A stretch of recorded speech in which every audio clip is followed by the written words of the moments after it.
شلونكم حبايبي؟ احنا وياكم من برنامج شد يا بطل. برنامجنا يتضمن نصائح حول التغذية والمكملات الغذائية والكورسات والتمارين. وإن شاء الله راح نحاول نشرح كل عضلة حتى نفهم طريقة عملها ونحاول نختصر الجهد والوقت لاستحصال أحسن نتيجة بهذا الموضوع.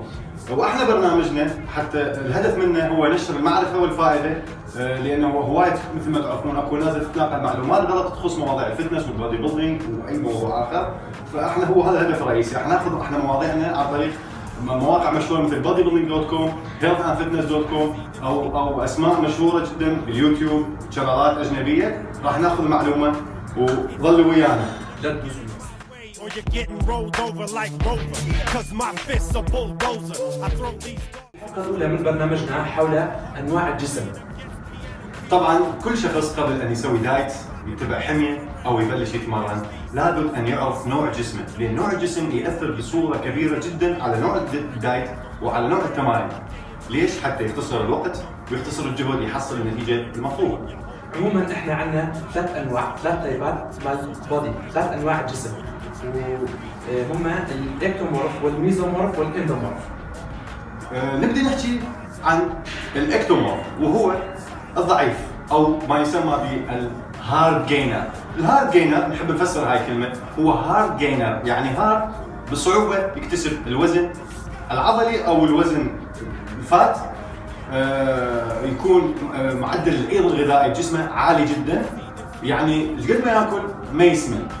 هذا الأنواع من الجسم الإكتومورف دائما يقولون عليهم الفاشل، لكن احنا اليوم نريد نقول لهم هذا النوع من الجسم مو فاشل، يعني بس يحتاج نوع التغذية مالته والتمرين والتكرارات مالته والكورس يكون الأنسب له. هذا النوع خاصة يحتاج أن يكون في غذاء كربوهيدرات نسبة عالية جدا، يعني لا تقل عن 50%. صح. وبالمقابل البروتين مالته يكون اقل، والفات والبروتين بنفس المستوى، بس الكاربو يكون بمستوى اكثر، على مود الجسم يحتاج كاربو اكثر. والتمارين مالته والتكرارات ما لازم يزيد التكرار مالته عن 10 تكرارات، والاقل هو 6 و4.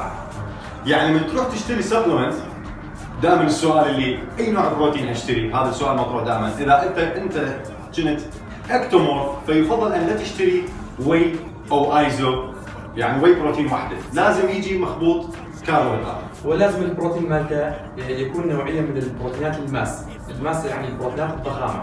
البروتينات الضخامه ما لازم يقل نسبه الكربوهيدرات 50%. طبعا ينصح للمتمرن بهذه الخاصيه او الاكتومورف اللي اسمها نوع الجسم بالتمارين المركبه مثل البنش بريس، سكوات، الديد ليفت، يعني التمارين اللي تحتاج اكثر من عضله في وقت واحد.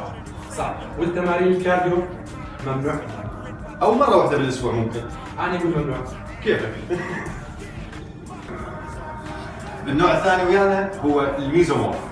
الميزومورف هو التايب النوعيه الموجوده بين الاكتو والاندومورف. الميزومورف دائما يكون اكتافهم عريضه وخصرهم سلام. طبعا هو النوع المفضل بالرياضات اللي تحتاج، لانه هو يجي مواصفاته استجابته للتمارين او الضخامه العضليه سريعه، وبنفس الوقت استجابته لاكتساب الوزن او حرقه سريعه. اذا شفت لاعب او شخص بالشارع عنده اكتاف عريضه وخصر صغير وسالته اذا يسوي الرياضه وما كان يتمرن، فورا تعرف على هذا الجسم هو الميزومورف. الميزومورف التمارين مالته والمكملات الغذائيه اللي يحتاج جسمه يختلف عن التايب الاول والتايب الثالث.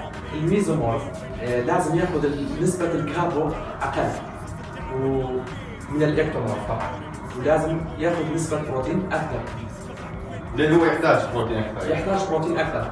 اذا ياخذ نسبه كاربو اكثر من لازم جسمه يكتسب الفات، لانه هو جسمه متوسط يقدر ياخذ العضله ويقدر ياخذ الفات بنفس الوقت. على المود هذا احنا ننصحهم بالمكملات الغذائيه اللي نسبه البروتين مالتها 50% الى 60%. واذا نسبه البروتين 50% يحتاجون الكارديو مره بالاسبوع او مرتين بالاسبوع، مره او مرتين بالاسبوع. وكارديو اعتيادي مو هاي انتنسيتي كارديو. صح، كارديو نورمال كارديو. الكارديو مالتهم يكون اعتيادي وما يحتاج ركض، هو سريع بس يحتاجون مشي سريع وهرولة.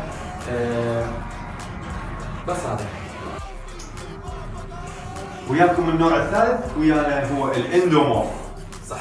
الاندومورف مواصفاته هو احنا مثل ما نقول عليه باللغه العاميه اللي هو مربوع، يعني انسان يتميز انه اطرافه شويه اكثر، خصله عريض، يعني ضخم، ومشكله هذا النوع بسرعه يكتسب الوزن. صح. يعني لما اطب جنب محل مال حلويات بس اشم الرائحه وزني يزيد، فهذا مشكله لهذا النوع من الجسم. التايب الاندومورف يكتسب الوزن بسرعه، دائما لازم يكون عنده حميه غذائيه ثابته. والتمارين مالتها دائما يكون تمارين قويه، واللي يحتاج تمارين الحبل والركض السريع. يعني الركض السريع مالته لازم يكون هاي انتنسيتي، هاي انتنسيتي HIIT اللي هو هاي انتنسيتي انترفال تريننج. صح. والمكملات الغذائيه اللي لازم ياخذها، هو يحتاج نوعين بروتين، الواي بروتين. يفضل ايزو برايك؟ الايزو بس يعني اوقات ما قبل التنشيف، لكن اوقات التمرين الاعتياديه ياخذ الواي او انواع البروتينات اللي نسبه البروتين مالتها ما يقل عن 70 الى 75%، والكاربو اقل من انواع الاخرى من الميزومورف والاكتومورف، والفات ما يزيد عن غرامين كل 100 غرام. والكارديو 3 او الى 4 مرات بالاسبوع، طبعا مثل ما قلنا هاي انتنسيتي كارديو. حبايبي وصلنا لنهايه الحلقه الاولى من برنامج شد يا بطل.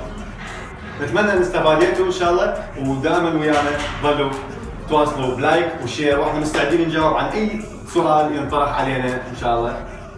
شكرا، نشوفكم حلقه ثانيه. حلقه ثانيه ان شاء الله. Wiggle with it, stop. Wiggle with it.